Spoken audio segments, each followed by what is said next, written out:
我猝死了。35歲的我倒在公司工位上，再睜眼，竟回到20年前，變成了一個剛滿15歲的少女。鏡子裡的臉清秀稚嫩，喉嚨裡發出的聲音已完全陌生。身份證上沒有張宇，只有張雨欣。更離譜的是，兩個人的記憶在我腦海裡徹底融合。我知道張雨欣剛參加完中考，父母收入微薄，家裡全部存款不到5萬元。也記得自己作為張宇活過的35年。那一世，我老實上學，拼命工作，最後只換來996福報和一張追不上房價的工資卡。這一世，年輕的身體，天生的好嗓音和未來20年的記憶，全都屬於我。我知道選秀何時爆火，直播何時起飛，比特幣會從無人問津漲到震驚世界，也知道人工智能將在什麼時候改寫財富格局。別人還在猜未來，我已經看過答案。如果擁有這樣的外掛還不能登上世界之巔，那我上一世就真的白活了。中考成績公布後，我考上了市重点高中，班主任把我當成最穩妥的升學苗子，親戚也認定我將來至少能讀一所好大學。可我沒有去重點高中，而是把志願改成了是藝術學校的音樂表演專業。這所學校是3年制中專。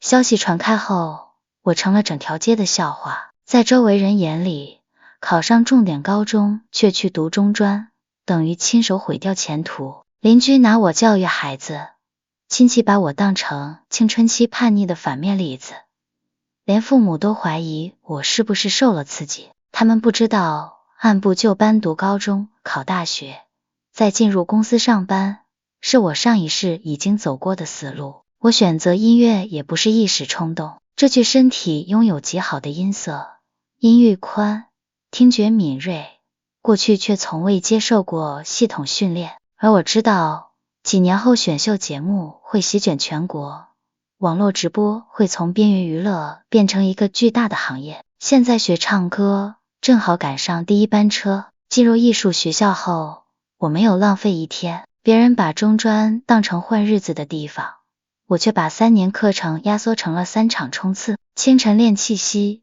白天學樂理，晚上練試唱和舞台表現。別人在宿舍追劇時，我在聽未來會流行的演唱風格。別人在校園裡談戀愛時，我已經開始研究鏡頭、妝造和觀眾心理。入學第一次專業測評，我只排在班級中游。1個月後，我進入前3。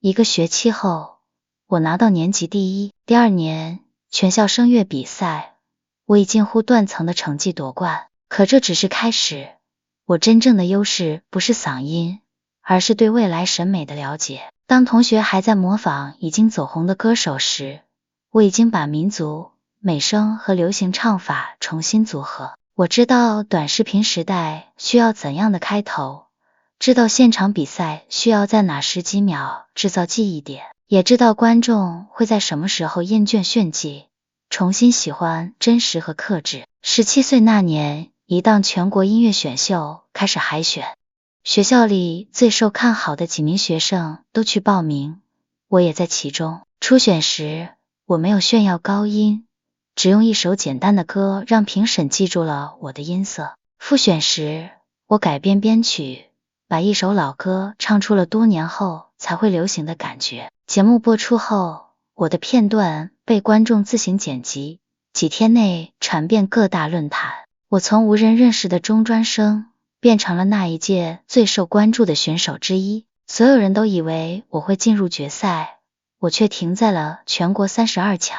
節目組需要話題，也需要給簽約公司的選手讓路。結果公布後，很多人替我不值，學校裡也有人覺得我的明星夢已經結束，他們只看到了淘汰，我看到的卻是免費的全國曝光。我沒有簽經紀公司，也沒有被長期合約鎖住，節目給了我知名度，卻沒能拿走我的自由。比賽結束1周，我的個人賬號粉絲突破20萬，演唱片段的播放量超過許多決賽選手。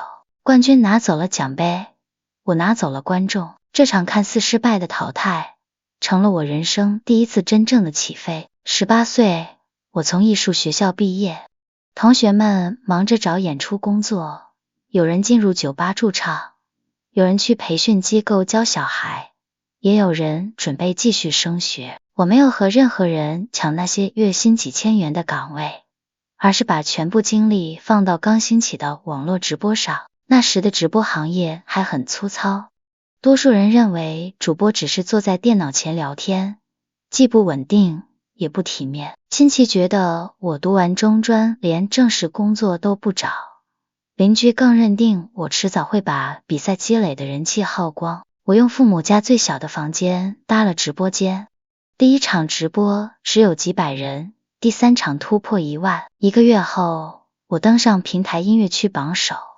我不靠低俗話題，也不靠曖昧互動，我把每場直播設計成一場小型演出，用遠超當時行業水平的流程留住觀眾。我知道什麼時候唱歌，什麼時候制造懸念，也知道怎樣把一段表演變成能在全網傳播的短片。第2個月，我的直播同時在線人數突破10萬。第3個月，平台首頁最顯眼的位置出現了我的照片。原本只願意給我普通分成的運營團隊連夜提高條件，另一家平台開出高價挖人後，老闆親自推動了一份最高等級的獨家主播合約。我沒有被那筆看似巨大的簽約費沖昏頭腦，我拿下了更高分成、個人品牌歸屬權和對外投資自由。幾年後，許多主播會被經紀合同牢牢控制，而我從一開始就把最值錢的權利留在了自己手裡。簽約半年，我賺到人生第一個100萬元。1年後，我成為全平台毫無爭議的直播一姐，年收入突破500萬元。曾經斷言網絡主播沒有前途的人，開始在親戚聚會上誇我有眼光。以前勸父母管住我的鄰居，轉而托關係，希望我帶他們的孩子進入直播行業。我沒有急着搬進豪宅，只給父母換了一套採光更好的房子，又把剩下的錢全部留在公司賬戶，因為我很清楚，直播帶来的現金流只是第一塊跳板，真正改變階層的機會還在後面。走紅以後，追求者越來越多，其中最引人注意的是本地一家房地產集團的繼承人，他出手闊綽，背景顯赫，家族資產在當時足以讓普通人仰望。消息傳出後，網上不少人認為我只要點頭就能直接進入豪門，我沒有接受。上一世的記憶告訴我，這家集團的繁榮建立在高負債和瘋狂擴張上。幾年後，資金鏈會斷裂，數百個項目停工，今天被媒體追捧的商業神話會變成巨額債務。我的拒絕被很多人理解成不知天高地厚。有人說我只是一個主播，錯過這次機會就再也進不了真正的上流社會。還有人等着看我人氣下滑後後悔。我沒有解釋，只把更多時間用來賺錢。2年後，那家房地產集團開始暴雷，曾經價值不菲的股份迅速縮水，集團繼承人出售豪車和房產償債。曾經羨慕我的人突然明白，我躲開的根本不是一段豪門婚姻，而是一艘注定沉沒的船。網上對我的評價一夜反轉，有人開始猜測我擁有超乎常人的商業判斷，也有人把過去幾年我的每一次選擇整理出來，發現我幾乎從未踩錯風口。他們不知道，我並不是擅長預測，我只是親眼見過答案。19歲那年，我成立了自己的投資公司，公司不大，員工也只有10幾個人，但賬戶上已經積累了直播、廣告和商業演出的全部利潤。我把第一筆重金投入了比特幣，當時這種虛擬貨幣仍然只是小圈子裡的新鮮事物，價格波動巨大，交易渠道混亂，媒體提到它時，也常常把它和騙局放在一起。身邊所有專業人士都更看好房產和傳統股票，我卻持續買入，同時投資設備，組建技術團隊，參與早期挖礦。每次價格下跌，外界都會出現一輪嘲笑。有人統計我可能虧掉的金額，有人認為我被技術概念欺騙，還有人斷言直播賺來的錢終究會被我敗光。第一次暴跌，我沒有賣；第二次暴跌，我加倍買入。交易平台出現危機後，我提前把大部分資產轉入離線錢包，避開了後來震動整個市場的損失。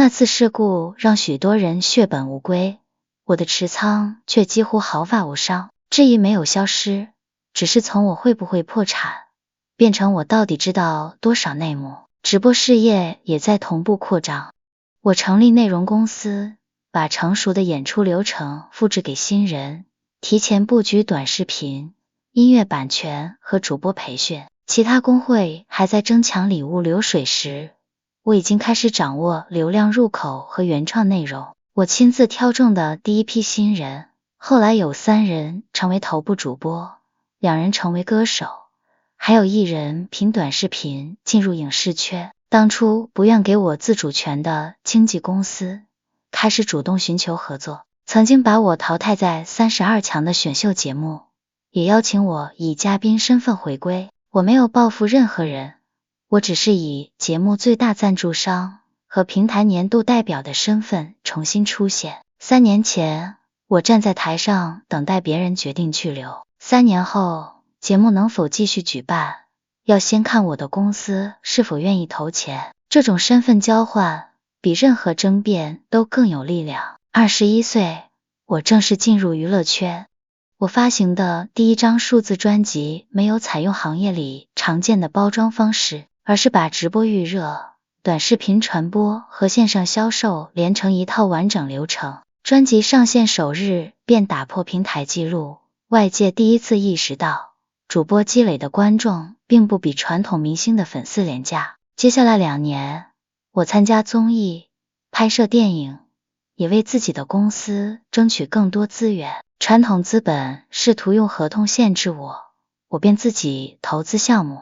有人想用渠道卡住發行，我就收購線上宣傳團隊。有人認為網紅永遠無法進入主流，我的第一部電影上映後，卻成為當年的票房黑馬。23歲，比特幣迎來第一輪真正意義上的瘋狂上漲，我的個人財富在幾個月內翻了數十倍。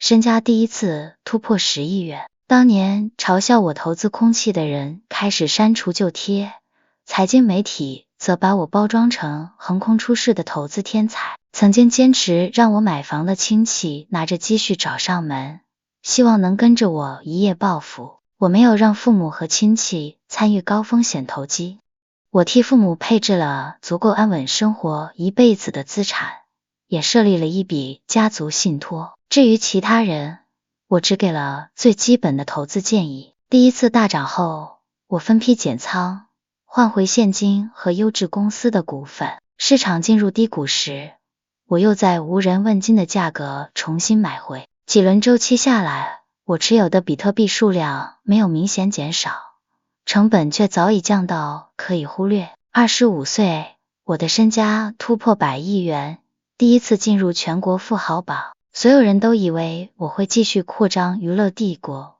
我卻突然減少公開活動，把公司交給職業經理人，開始大規模投資人工智能。那時，人工智能在大眾眼裡仍然遙遠，許多項目只能燒錢，看不到清晰的盈利模式。團隊需要昂貴的芯片、海量數據和長期研究，投資回報遠不如直播、遊戲和房地產直觀。我的投資委員會多次提交風險報告，我沒有停止。我收購算力公司，投資芯片團隊，支持自然語言、圖像生成和自動駕駛研究，還提前買下大量高質量數據的長期使用權。市場熱衷什麼，我很少追什麼；市場看不懂什麼，我反而願意認真研究。在人工智能最缺錢的幾年裡，我成了多家核心公司的重要股東。許多後來站在時代中心的創業者都曾在最困難的時候拿過我的投資。外界再次認為我偏離了成功道路。財經專家公開計算，認定我的人工智能投資會虧掉上百億元，競爭對手甚至趁機搶走娛樂業務，等着我資金斷裂，我卻繼續買入芯片、算力和核心算法公司的股份。幾年後，生成式人工智能第一次震動全球，模型可以寫作、繪畫、編程，也能重塑教育、醫療和製造業。資本開始瘋狂尋找相關標的時，我早已完成從芯片、算力到應用層的全部布局。我持有股份的公司接連估值暴漲，別人剛開始理解人工智能，我已經擁有這個時代最昂貴的基礎設施。那些曾認為我在燒錢的機構重新計算我的資產，結果發現，僅一家核心公司的股權就超過了我過去全部娛樂業務的價值。我一天增長的財富，曾經的我工作幾萬年也賺不到，而我依然沒有停下。人工智能之後，我把下一筆錢投向商業航天、機器人、新能源儲存和延長健康壽命的技術。30歲那年，我的身家突破1000億元，投資的可回收火箭已完成首次商業發射。當年斷言我會虧掉100億的專家刪掉文章，搶走娛樂資源的競爭對手則帶着項目排隊求投資，可他們爭奪的舊賽道，我早已不需要了。32歲，機器人公司實現大規模量產。33歲，新的儲能技術讓多座城市降低能源成本。我的名字不再只出現在娛樂新聞和財富榜上，而是和一批改變生活方式的技術聯繫在一起。這時，人們給了我一個新的稱號，來自未來的女人。這個稱號最初只是網絡玩笑。有人整理我的經歷，發現我15歲選擇音樂中專，踩中了選秀和直播的浪潮。19歲買入比特幣，避開交易平台危機。在房地產集團最風光時拒絕進入豪門，又在人工智能爆發前多年完成布局。每一次決定單獨看都像冒險，連在一起卻像一張提前寫好的時代答案。沒有人知道，他們已經接近真相。35歲那年，全球財富榜更新前，多家媒體斷言，一個靠直播起家的女人不可能超過傳承數代的能源家族和科技巨頭。榜單公布後，我已領先第2名數百億美元的身家登頂世界第一，所有質疑只剩下沉默。消息公布後，我回到了20年前住過的老小區，那棟樓已經完成改造，牆面重新粉刷，樓下也多了電梯。我出資改善了整片社區，卻保留了父母當年的那套小房子，房間只有幾十平方米。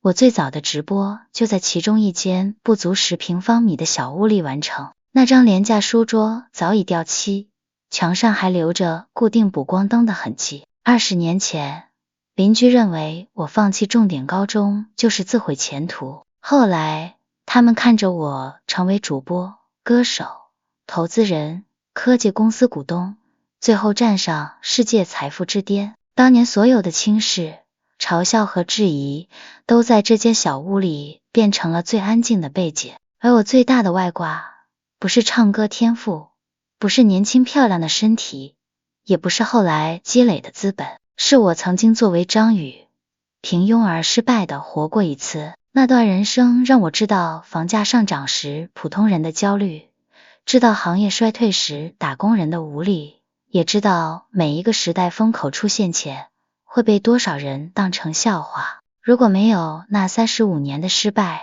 我就算帶着未來記憶回來，也可能在賺到第一筆錢後停下。正因為我嘗過一眼望到頭的人生，這一世才不願把任何選擇交給別人。我用3年中專換來進入互聯網舞台的門票，用一次選秀淘汰換來全國觀眾，用直播賺到第一桶金，用比特幣完成階層躍遷，用娛樂產業聚攏流量和資本，用人工智能跨越國界，最後再把財富投入那些真正能夠推動時代的技術。